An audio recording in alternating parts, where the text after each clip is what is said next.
Hello everyone, কেরম আছো সবাই? আশা করি সবাই ভালো আছো, সুস্থ আছো।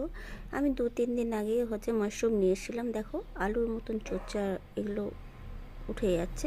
যাই হোক, পেঁয়াজ, এই 3টে টমেটো দেবো, রসুন আদা সবই দেবো। তো আমি নিচে বসে, ঠান্ডা পড়েছে তাই বিছানার মধ্যে একটা গামছা বিছিয়ে নিয়ে ছুলছি। দেখো ভালো করে ছুলে নিয়ে আগে, তারপরে তোমাদের সাথে শেয়ার করছি। তো এগুলো সব চোচাগুলো আমি বুঝতে পারিনি যে আমি ক্যামেরাটা ঘুরিয়ে দিয়েছিলাম। যাই হোক, এই দেখো এরকম করে কাটতে হয়। এটা একটু গরম জল দিয়েও তোমার বয়েল করতে হয়, নুন গরম জল দিয়ে। তো চলো, এতগুলো নোংরা বেরিয়েছে আমার।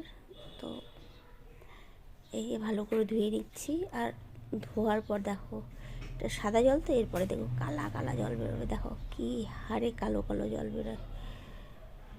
এটা সাইড থেকে তোমাদেরকে দেখাচ্ছি। দেখো কালো কালো জল। আর চোখলাগুলো অবশ্যই ছুলে ফেলবে, নাহলে এগুলোতেও পেট খারাপ বা কারো হজমের শক্তি থাকে, ওটা গড়বড় করে। যাই হোক, আদা রসুন পেঁয়াজ লঙ্কা সবগুলো নিলাম, আর কিছুটা টমেটো দিয়ে আমি পেস্ট করে নেব। এটা সম্পূর্ণ নিয়ে নিলাম। এখানটায় আমার বড় বড় 2টো পেঁয়াজ আছে, আর এই যে 2টো টমেটো, আর সব উপকরণগুলো দিয়ে এখন আমি পেস্ট বানিয়ে নিচ্ছি। তো পেস্ট বানিয়ে নিলাম। তো চলো এখন প্রসেসিং। খুবই তাড়াতাড়ি হয়, দারুণ টেস্টি মাশরুম খেতে হয়। তো আমি 2 চামচের মতনই তেল দিলাম, বেশি দিইনি, অল্প তেলই লাগে। তো একটু মেথি ফোড়ন দিলাম। তো মেথি ফোড়ন দিয়ে এই যে এগুলো তুলে ফেলে নিতে হবে, নাহলে তোমার যে তিতা তিতা ভাবটা থাকবে। তো যাই হোক, কিছুটা লবণ দিয়ে দিলাম যেন গায়ে ছিটকে যেন না আসে। আর একটা টমেটো তোমার কুচি করে রেখেছিলাম, ওটা দিয়ে দিলাম। আর কিছুই না, বেশি সময়ও লাগে না। হাতে গুনে তুমি 10 মিনিটে মাশরুম রান্না করে দিতে পারবে। তো রুটি, পরোটা, তারপরে তোমার ফ্রায়েড রাইস, তোমার যেটা ভালো লাগে তোমাদের সেটা খেতে পারবে।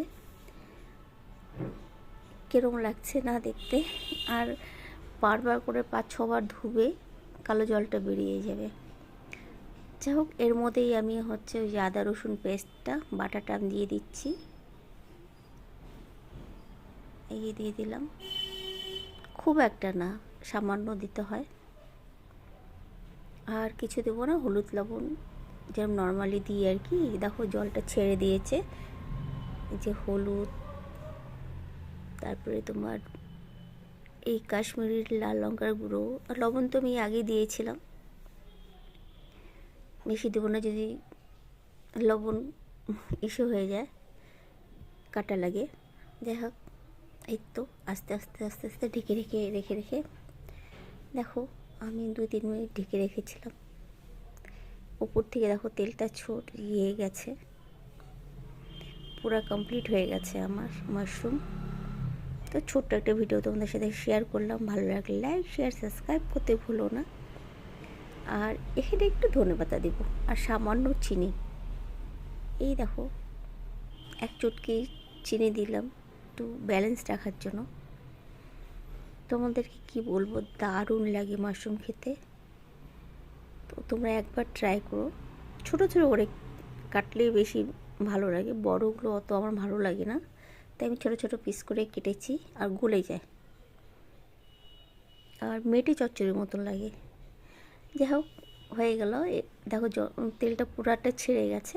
এখন ধনেপাতা দেব। তো আমার রান্না ডান। তোমাদের কীরকম লাগলো জানি না, এই রেসিপিটা হয়ে গেল। এখন আমি বাটিতে তুলে নিচ্ছি।